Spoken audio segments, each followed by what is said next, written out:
Bonjour à tous, aujourd'hui nous allons voir ensemble quelques notions sur l'activité interne de la Terre et sur ses conséquences géologiques.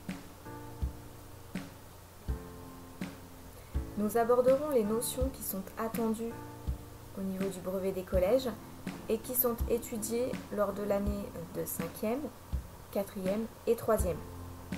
Dans la barre de description, vous trouverez un sommaire avec un minutage. Vous pourrez ainsi avancer la vidéo si vous le souhaitez.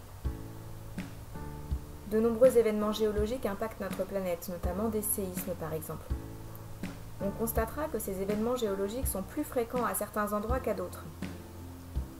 Comme le montre cette carte de répartition des volcans et des séismes, on voit que ces événements ne sont pas répartis au hasard.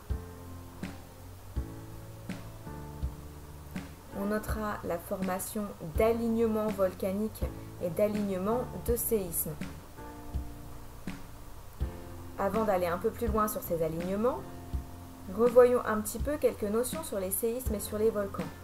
Tout d'abord, qu'est-ce qu'un séisme? Quelle est l'origine ou la cause d'un séisme? Et quelles peuvent en être les conséquences? Un séisme démarre toujours par l'accumulation de force sur les roches. On dit qu'il y a une accumulation de contraintes. Cette accumulation de contraintes sur les roches va mener à une déformation, qu'on dit déformation plastique dans un premier temps, c'est-à-dire la formation de plis dans les roches.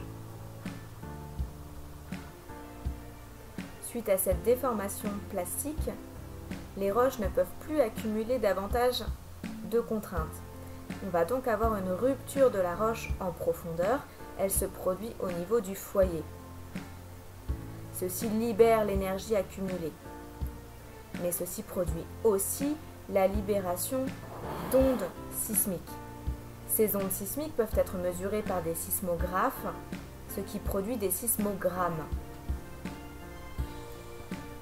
Ces ondes font vibrer la Terre et produisent la destruction notamment de bâtiments.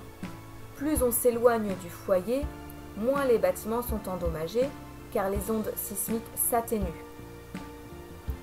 On constatera alors une intensité décroissante depuis l'épicentre jusqu'aux zones plus éloignées du séisme. Pour résumer un peu ces notions sur les séismes, tout commence par l'accumulation de contraintes ou de forces sur les roches. Ceci produit la rupture de la roche au niveau du foyer et la formation ou le déplacement le long d'une faille. Ceci provoque des ondes sismiques qui se propagent et font vibrer le sol, ce qui provoque des dégâts matériels et humains. Qu'en est-il du volcanisme maintenant? Quelle est l'origine du volcanisme et quelles peuvent en être les conséquences? Rappelons d'abord un peu la structure superficielle de la Terre. La Terre est formée d'une couche superficielle appelée croûte, d'un manteau appelé manteau lithosphérique, qui à eux deux forment une couche que l'on appelle la lithosphère.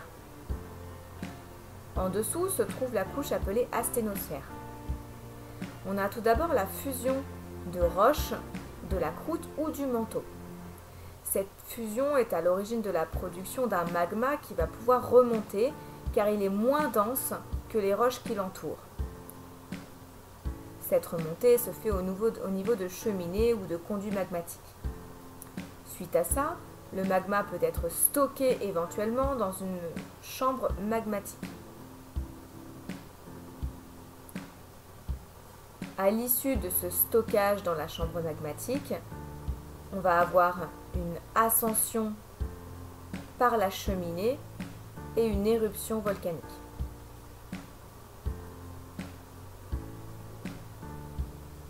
Ces éruptions peuvent être de plusieurs types.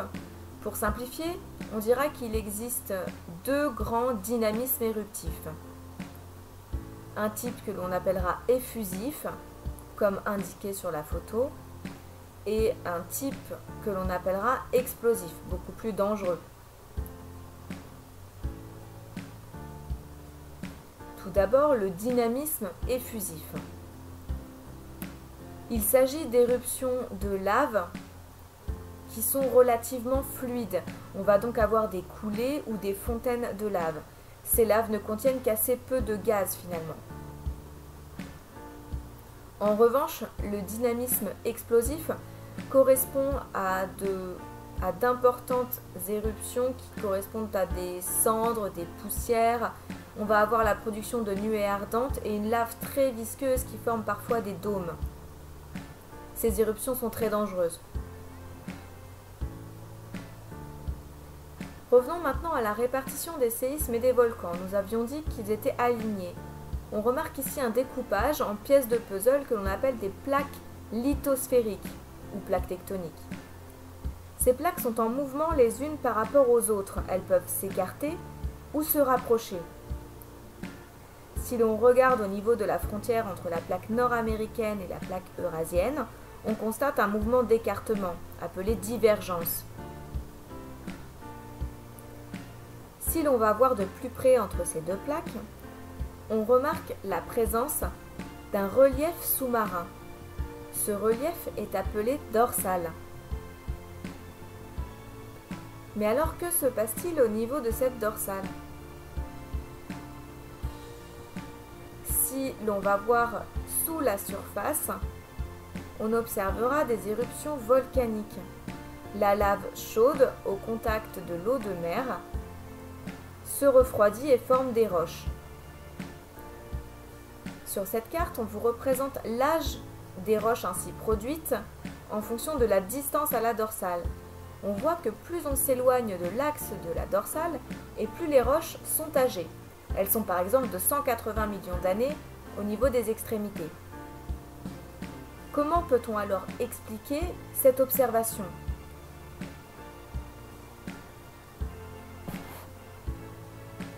Ici, vous est représentée une dorsale.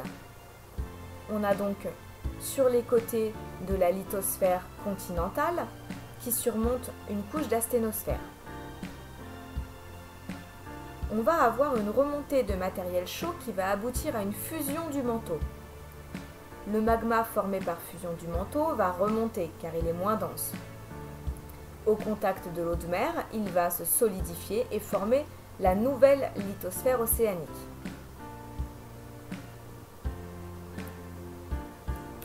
Les roches ainsi formées à l'axe de la dorsale sont progressivement poussées sur le côté. Ceci produit un mouvement de divergence.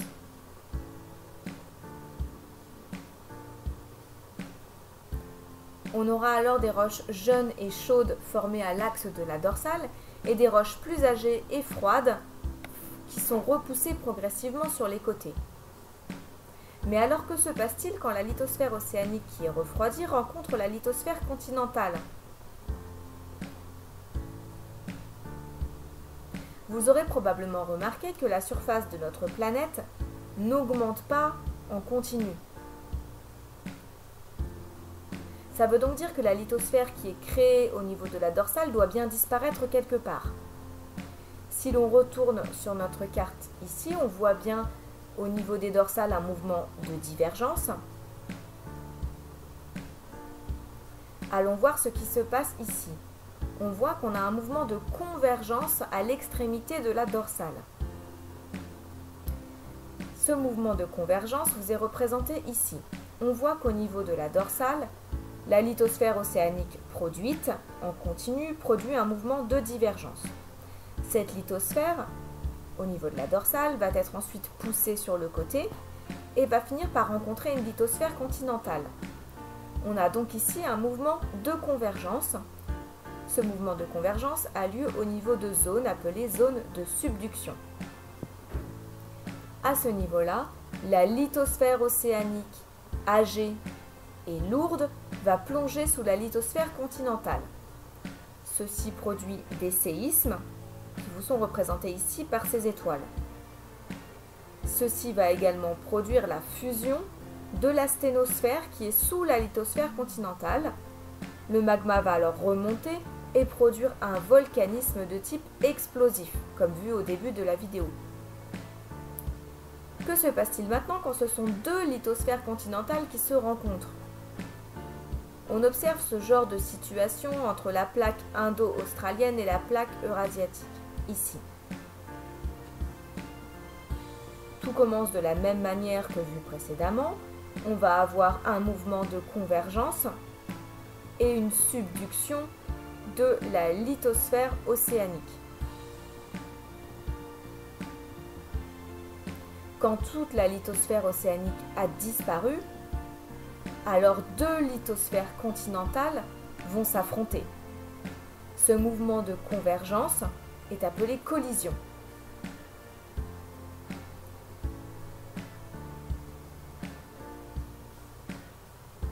Ces deux lithosphères continentales ayant approximativement la même masse, on va alors observer à ce niveau, au niveau de l'affrontement, des déformations de plusieurs types. Cela peut être des déformations cassantes, comme des failles, ou des déformations plus ductiles ou plastiques, comme des plis. On observera également une abondance de séismes. Synthétisons cela. Pour résumer, on observe au niveau de la dorsale la création de lithosphères océaniques par remontée de matériel chaud de la sténosphère. On a alors un mouvement de divergence. La nouvelle lithosphère océanique, âgée et froide aux extrémités, va plonger sous la lithosphère continentale, ce qui va occasionner des séismes et des volcans. C'est la zone de subduction ou zone de convergence. La lithosphère produite disparaît au niveau des zones de subduction.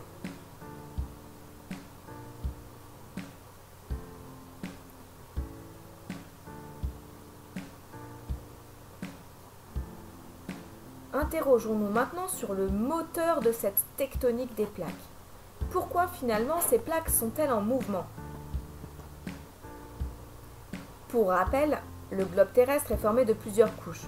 Des croûtes continentales et océaniques qui surmontent un manteau lithosphérique, lui-même au-dessus d'un manteau inférieur qui contient notamment la sténosphère.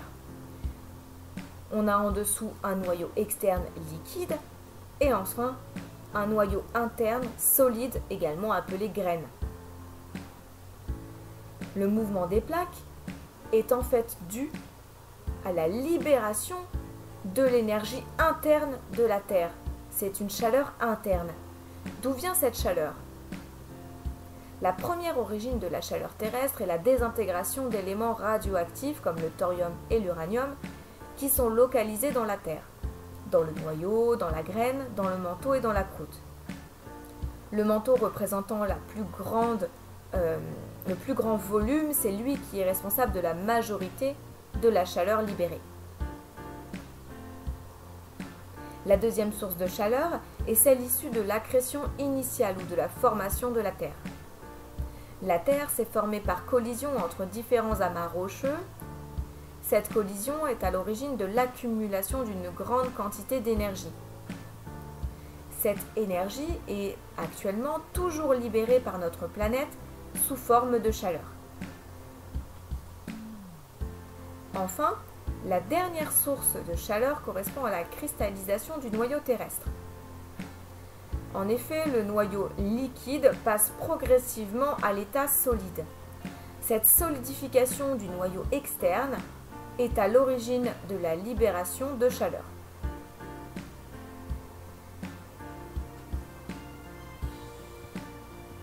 C'est l'évacuation de cette chaleur qui va produire le mouvement des plaques. Mais alors comment? Du matériel chaud et donc moins dense a tendance à remonter. C'est notamment ce que l'on observe au niveau des dorsales. Ce matériel va ensuite refroidir. Il va donc devenir plus dense et va redescendre. On observe notamment cette situation au niveau des zones de subduction. Ces deux mouvements vont donc former une cellule ou une boucle. C'est une cellule de convection. Pour résumer un petit peu ces mouvements et cette dynamique, on va donc avoir une remontée de matériel chaud au niveau des dorsales. Ce matériel va ensuite refroidir sur les côtés et redescendre. C'est la zone de subduction. On observe également la remontée de matériel chaud au niveau de points chauds qui s'enracinent au niveau du noyau.